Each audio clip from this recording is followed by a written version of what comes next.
Assalamualaikum warahmatullahi wabarakatuh. Kembali berjumpa bersama kami, Makalangan Channel. Tandang menyuarakan sebuah keinginan untuk kemajuan. Setiap orang idealnya mempunyai sebuah keinginan. Setiap orang idealnya mempunyai sebuah harapan.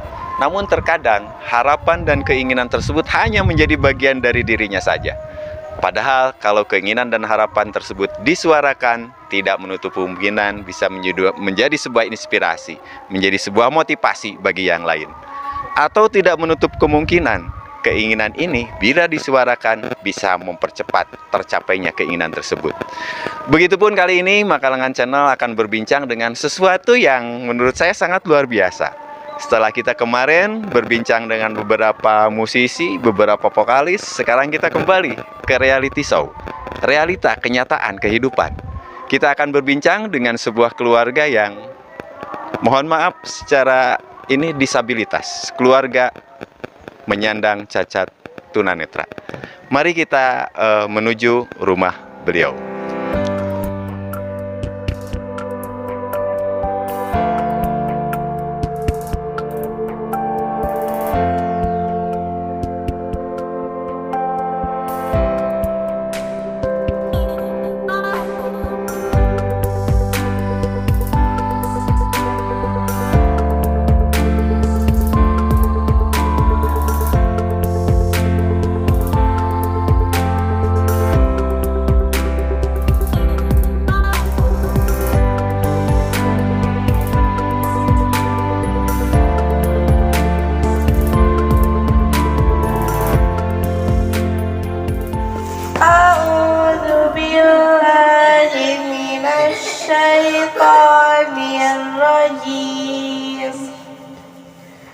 Bismillahirrahmanirrahim. Alhamdulillahilladzi khalaqas samawati wal arda wa ja'alaz zulumati wan nur. Summal ladzina kafaru bi rabbihim ya'dilun. Huwallazi khalaqakum min tinin tsumma qada ajalan wa ajalun musamman indahu tsumma antum tamtarun. Wa huwallahu fis samawati wa fil ardh ya'lamu sirrakum wa jahrakum wa ya'lamu ma taksibun. Shadaqallahul azim.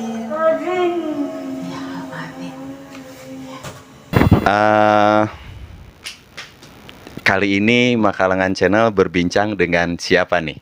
Silahkan bisa diperkenalkan. Nama saya Yurisman. Iya, Bapak Yurisman. Kemudian ini ada 2 orang putra putri. Oh, sudah ini keluarganya. Ya, putri yang pertama Putri. Namanya siapa, Pak? Namanya Firda Indira Yufi Lestari. Betul. Usia 13 tahun. Yang ini Alvin. Wis, Alvin, ini Alvin. putra bungsu. Bungsu ya. Usia 9 tahun. 9 tahun, betul. Dan di sebelah kiri saya ya istri, mama dari 2 orang putra putri, namanya Fitri. Fitri ya. Iya. Mohon maaf nih Pak Yuris ya. Ini, aduh saya bingung ngomongnya. Disabilitas tunanetra ini semua dari bawaan dari lahir. Iya.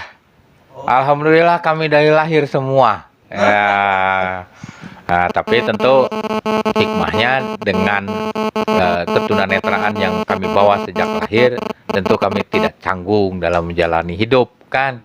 Jadi sudah sudah terbiasa dengan orientasi dalam kondisi kami tunanetra. Luar biasa. Para khalayak ramai, saya ini menjadi betul-betul sebuah inspirasi, sebuah motivasi. Nikmat mana lagi yang bisa didustakan ketika berbicara dengan keluarga Pak Yurisman ya. Beliau membina keluarga walaupun dengan keterbatasan, tapi bisa membina satu keluarga yang menurut saya rukun, sakinah, mawaddah, warahmah. Beberapa pertanyaan lagi Pak Yurisman nih. Ada kendala nggak dalam menjalani kehidupan sehari-hari? Berarti kan, maksud saya begini, ketika menyiapkan makanan, masak, belanja, itu ada kendala nggak?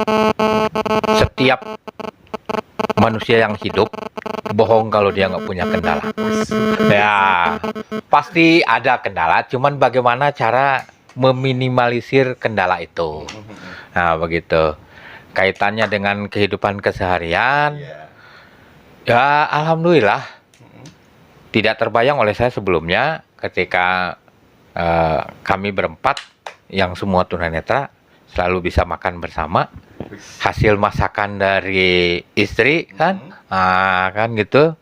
Kemudian kata orang rumah juga lumayan rapih, kan begitu. Alhamdulillah. Jadi ya itulah cara kami meminimalisir kendala dengan membiasakan diri bekerja sama dan sama-sama bekerja dalam satu rumah. Saya rasa dalam kehidupan bernegara juga seharusnya begitu, bekerja sama dan sama-sama bekerja di antara jajaran pelaksana sistem, begitu, Pak. Luar biasa. Ini jadi saya harus banyak berguru nih Pak. Maaf Pak, bisa diceritakan nggak? Ada sedikit mungkin cerita dari keluarga yang oleh Bapak dianggap berat, dianggap sebuah kendala tapi bisa dilewati. Mohon maaf kalau saya lihat adik ini ada sesuatu yang menurut saya perlu digali, perlu diceritakan. Gimana, ada nggak cerita yang bisa menjadi inspirasi atau motivasi? Ini hanya sekedar mudah-mudahan bincang-bincang kita ini didengar dan dilihat oleh orang banyak yang kemungkinan atau kebetulan mereka punya anak-anak yang berkebutuhan khusus. Menurut saya janganlah berkecil hati, karena ketika anak berkebutuhan khusus ini dibina secara proporsional dan profesional, maka insya Allah kelak di kemudian hari paling tidak minimal dia bisa berguna untuk dirinya sendiri. Nah, ini Alvin usianya 9 tahun. Oh, ini 9 tahun ya. Tetapi kalau dilihat tidak seperti usia 9 tahun ya. Nah, karena anak ini di samping tunanetra, dia juga mengalami kelainan, gangguan sensorik. Gangguan motorik dan gangguan sensorik. Nah, gangguan motoriknya ada keterbatasan gerak ya. Gangguan sensoriknya ya bahasa sederhananya instruksi otak itu kadang-kadang tidak langsung terserap, tidak langsung direspon, menyerupai autis ya. Nah, ini ketika anak ini terlahir, dia mengalami keracunan ketuban waktu dalam kandungan. Oleh dokter ini ketika dia akan menjalani operasi, wah, ya artinya mereka cuman berikhtiar, tetapi mengenai hasil atau tidaknya, ya wallahu alam ya, hanya Tuhan yang tahu. Saya bilang oke lah, boleh. Yang penting kita upaya, kita berikhtiar. Yang jelas kita sudah berupaya untuk mempertahankan agar anak ini tetap hidup. Kalaupun hasilnya 0, ya itulah ketentuan dari Allah kan, itulah bicara takdir. Tapi alhamdulillah lolos ya dengan perjuangan yang luar biasa ya, baik dari segi finansial, tenaga, pikiran. Tetapi alhamdulillah semua bisa terlampaui ya. Bahkan sampai hari ini biaya operasi anak ini, bedah anak ini, saya nggak tahu siapa yang bayarin tuh. Gitu kan. Tahu-tahu udah selesai aja rumah sakit itu ya.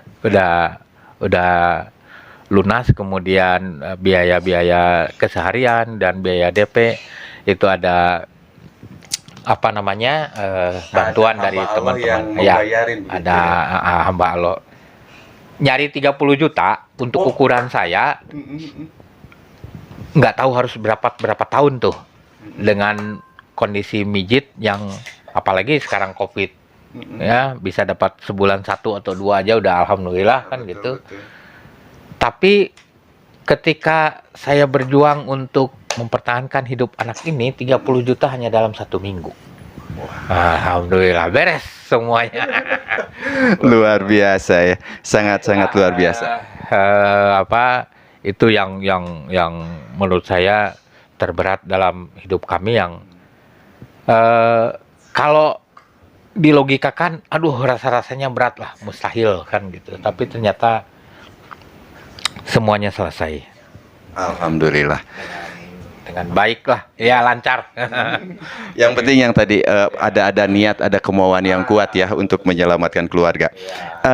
Terus ini untuk menunjang kehidupan sehari-hari nih, kegiatan apa atau pekerjaan apa Pak? Tadi kan sudah disinggung, apakah hanya mijit saja atau ada yang lain? Mijit saja, Pak. Mijit saja. Mijit saja. Ketika belum COVID sih lumayan lah ya.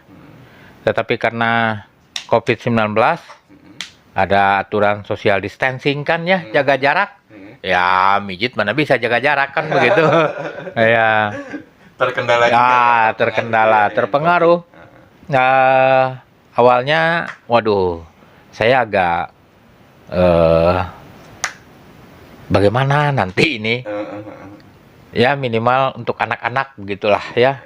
Minimal untuk anak saya. Tapi ya rezeki itu keramat ya. Nah itu ada sajalah kan gitu. Baik dari teman, dari siapa saja. Kemudian dari alhamdulillah. Saya selama ini sekarang 3 tahun belakangan ini saya hidup dari anak nih. Maksudnya gimana nih, dari Firda gimana nih? Firda ini alumni Hafiz Indonesia 2018 RCTI. Ya itu piagamnya nempel itu. Nah sejak itu ya ada apa namanya yang menaruh simpati terhadap prestasi Firda ya, termasuk dia pernah bertemu dengan Presiden Alhamdulillah. ya Pak Jokowi tanggal 3 Desember 2018. Waktu itu ada apa namanya peringatan Hari Disabilitas Internasional. Kemudian Firda terpilih sebagai anak yang menginspirasi, sehingga beliau memberikan apresiasi atas hal itu. Nah itu kemudian yang seolah-olah seolah-olah mimpi, kadang-kadang saya menganggapnya mimpi, tetapi inilah kenyataan ya. Nah, dari prestasi Firda, Kedutaan Besar Arab Saudi akhirnya membawa Firda untuk atau memberikan kesempatan pada Firda untuk menunaikan ibadah haji bersama keluarga.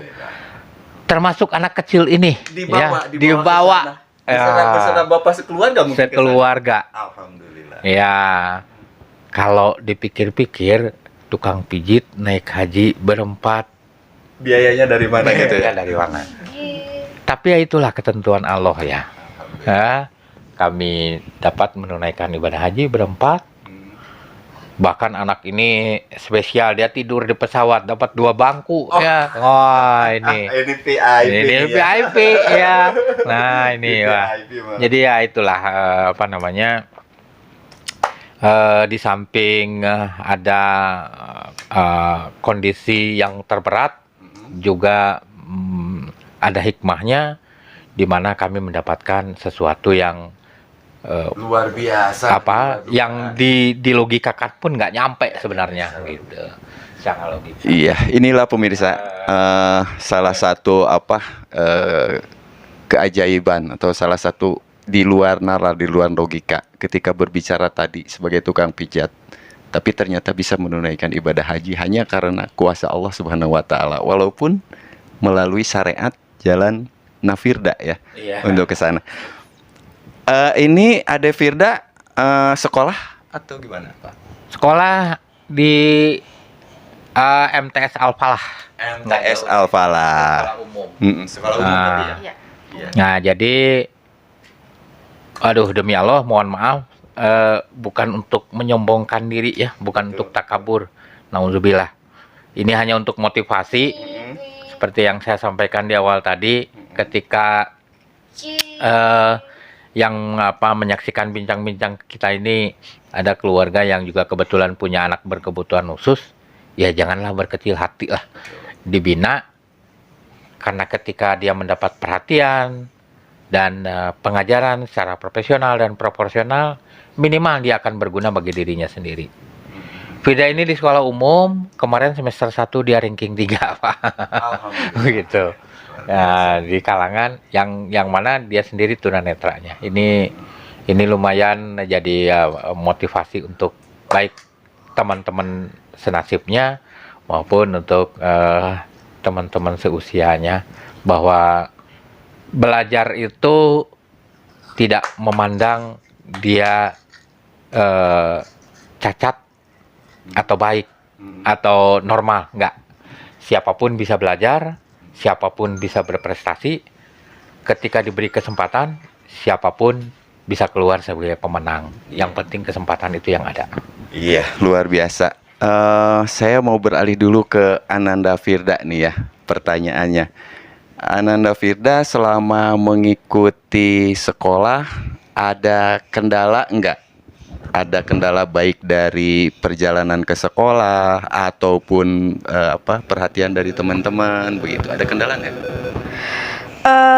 Alhamdulillah, memang sih dikit-dikit sih kan ke sekolah itu lumayan jauh ya, tapi kendala masih dikit-dikit mungkin ada ya, tapi teman-teman masih alhamdulillah tuh pada mau misalnya bacain buku, membantu misalnya tuh. Apalagi kan sekarang tuh kadang baca-baca buku tuh bisa pakai aplikasi ya gitu.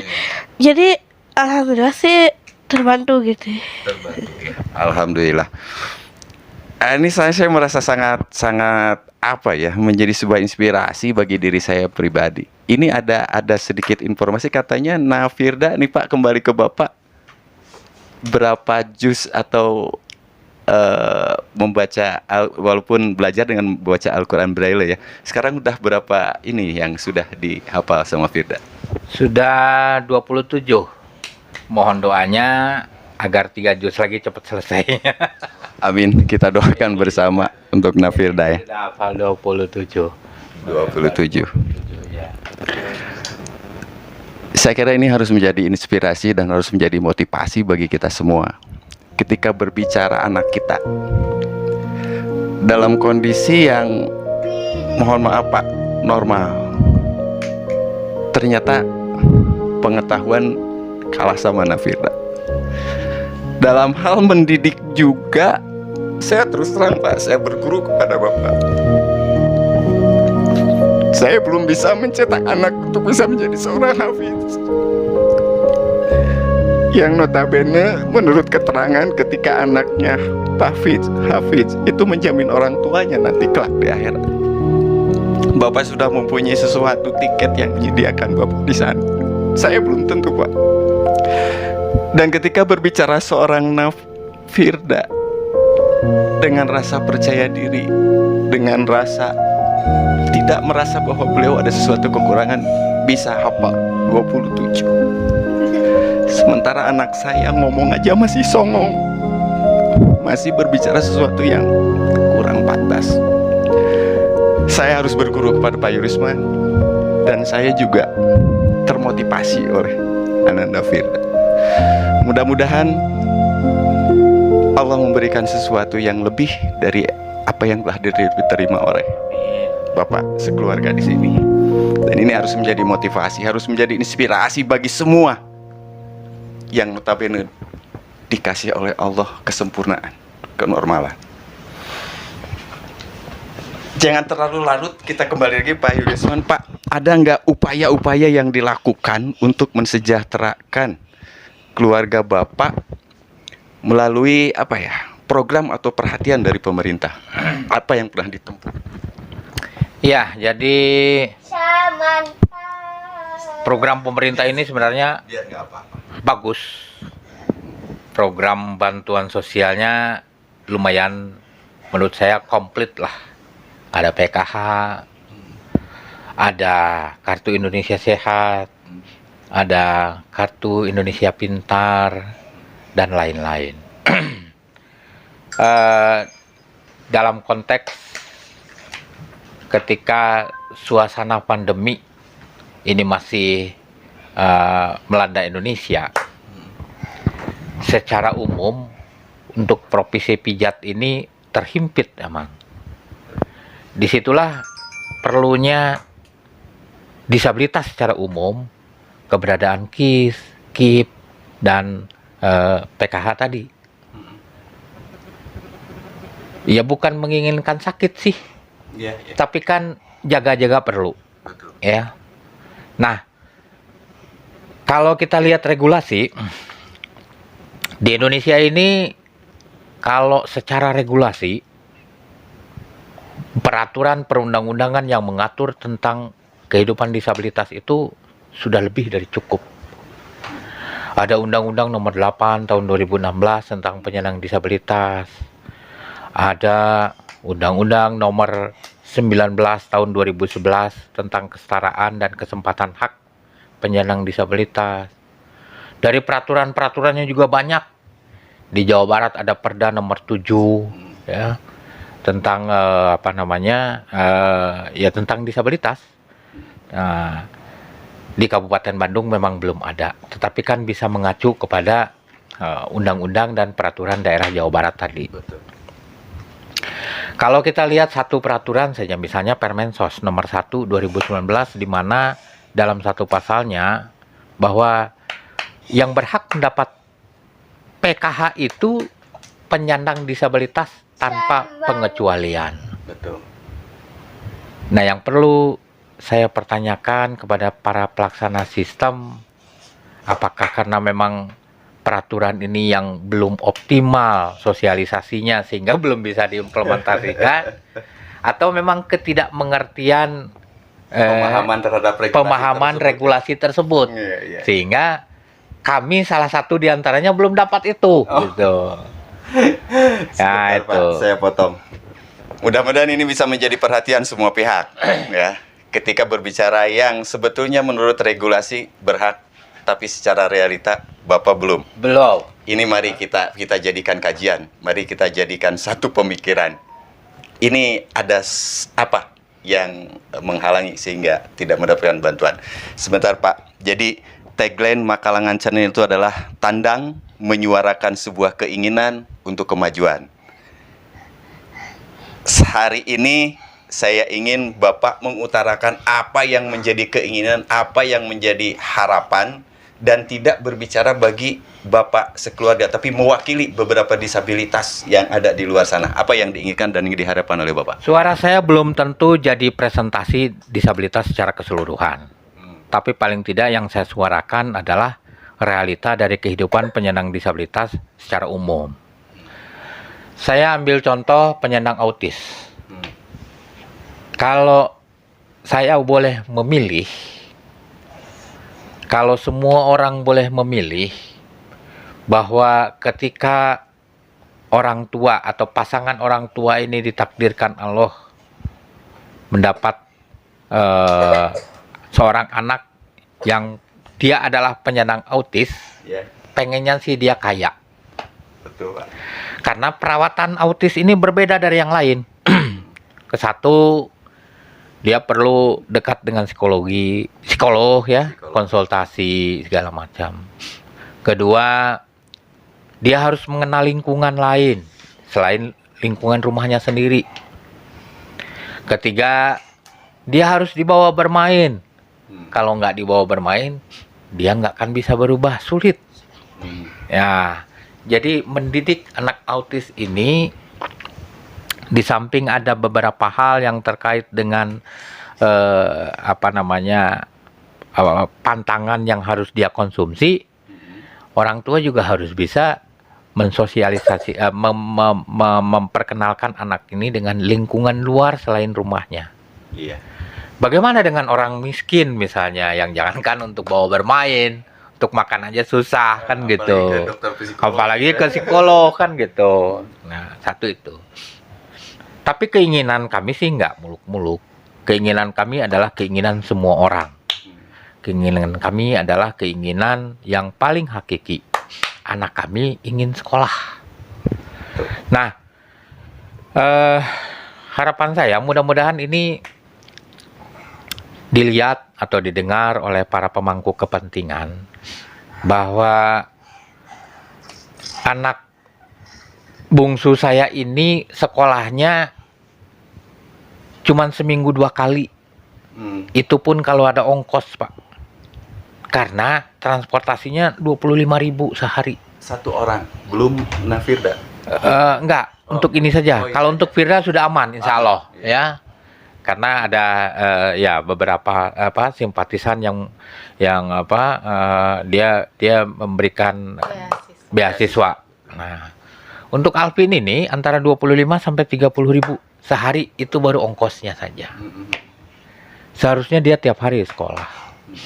Tetapi kekuatan kami maksimal hanya 2 kali seminggu. Itu pun kadang-kadang enggak lagi. Kalau nggak ada ongkos, kan begitu. Sebenarnya kalau sistemnya berjalan, sistem yang berasal dari regulasi yang sudah ada ini berjalan, sebenarnya nggak sulit. Ada aturan yang mengatur tentang itu. Ada yang tadi. Permendiknas nomor 70 tentang pendidikan inklusi. Saya aja nggak hafal. Nah, Ya, apa itu isinya Ya. regulasi itu? yang salah satu pasalnya bahwa minimal 1 kecamatan atau di setiap kecamatan itu 1 jenjang pendidikan dari setiap satuan jalur pendidikan itu ada sekolah inklusi. Sekolah inklusi itu adalah Sekolah inklusi itu adalah pembauran antara non disabilitas dan disabilitas, di mana Tapi ada sekolah guru itu yang khusus gitu? ada. Di sekolah itu ada guru pembimbing khusus, kan begitu. Khusus untuk misalnya untuk autis saja. Iya. Kalau untuk Firda, saya nggak terlalu nggak terlalu bisa lah bisa tanpa guru ini ya. pembimbing khusus. Kemarin saya masukkan ke sekolah umum di SD sini, ya. Meskipun ada keraguan-keraguan dari pihak sekolah, tapi aman ternyata lah. Ya, karena kan bisa mengikuti. Kalau ini kan berbeda gitu. Komunikasinya saja belum berjalan gitu. Dan yang bisa itu hanya guru pembimbing khusus yang memang dia mengerti dan memahami serta mendalami pendidikan anak berkebutuhan khusus. Nah, kalau sistem itu berjalan, saya nggak repot. Di sini ada sekolah SD nih. Ongkosnya cuma 5.000 sehari. Insya Allah lah kalau 5.000 mungkin bisa diakalin. Tapi kalau 30.000 sehari hanya untuk menuju SLB, saya bingung. Mudah-mudahan Pak Bupati mendengar atau mudah-mudahan pemangku kepentingan lain mendengar, mau sampai kapan anak ini nggak sekolah. Inilah keluhan dari seorang sebenarnya yang memang membutuhkan hal itu. Iya, betul begitu. Iya. Tapi itu bukan saya saja. Saya tidak perlu sebut nama lah. Di sekolah Alvin ini, dia sekolah di SLB Alfitri di Cimaung. Itu banyak anak-anak seusianya yang mengalami kondisi yang sama, ya, autis. Karena nggak ada biaya sama, pada keluar sekolahnya, pada nggak terus.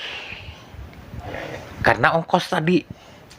Coba kalau sistem pendidikan inklusi ini berjalan, di setiap kecamatan minimal ada 1 misalnya sekolah yang inklusi. Sekolah yang menerima anak berkebutuhan khusus, ya, aman.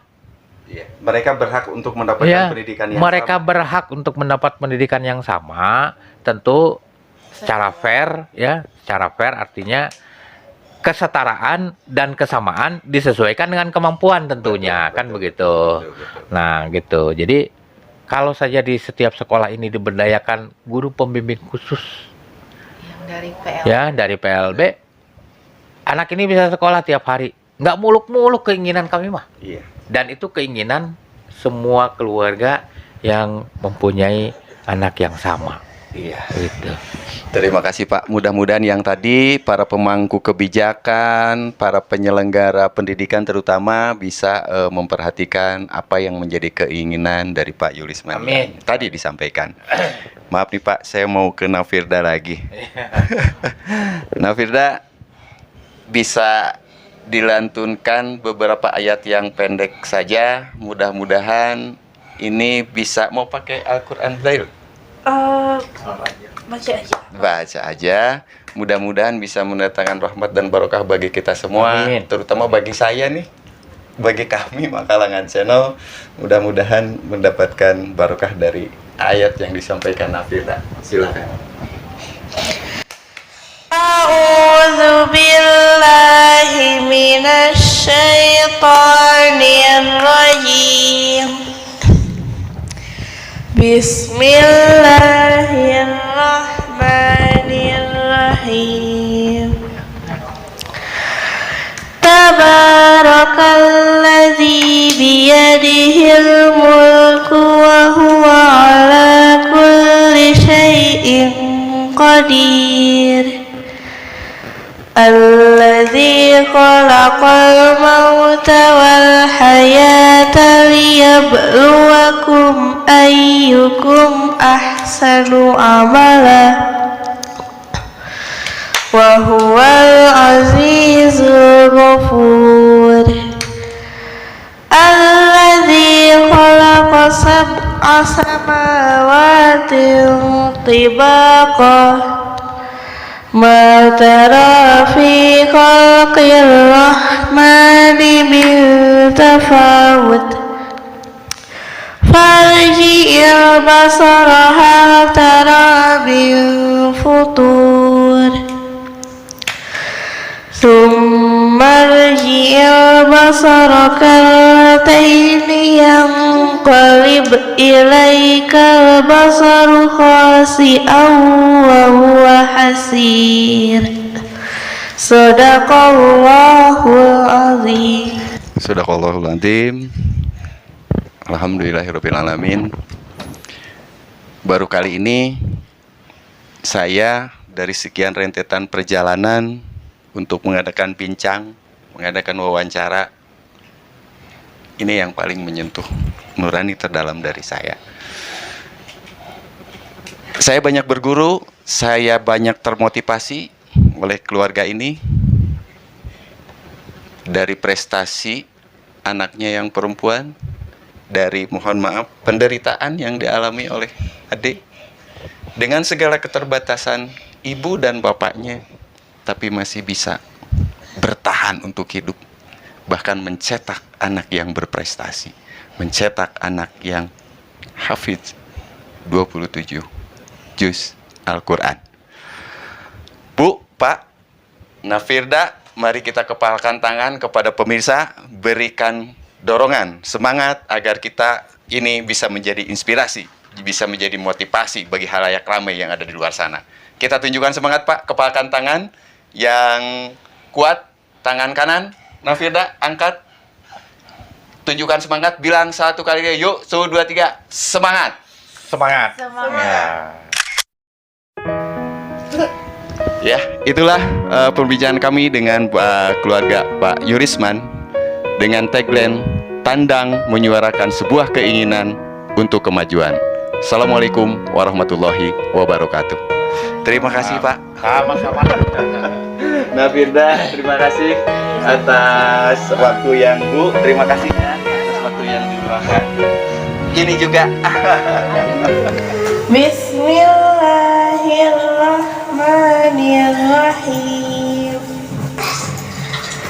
Ya ayyuhan nasu taqu rabbakumul ladzi khalaqakum min nafsin wahidatin wa khalaqa minha zawjaha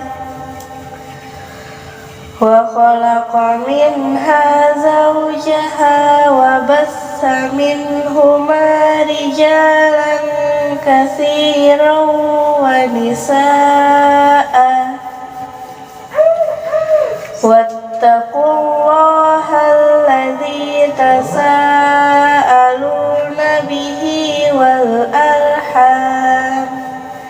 Innallaha kana 'alaikum raqiba. Wa atul yatama amwalahum wa la tatabaddalul khabitha bit-thayyib wa la ta'kulu amwalakum ila amwalikum dzalika adna alla ta'ulu. Wa in khiftum alla tuqsitu fil yatama fankihu ma taba lakum minan nisa'i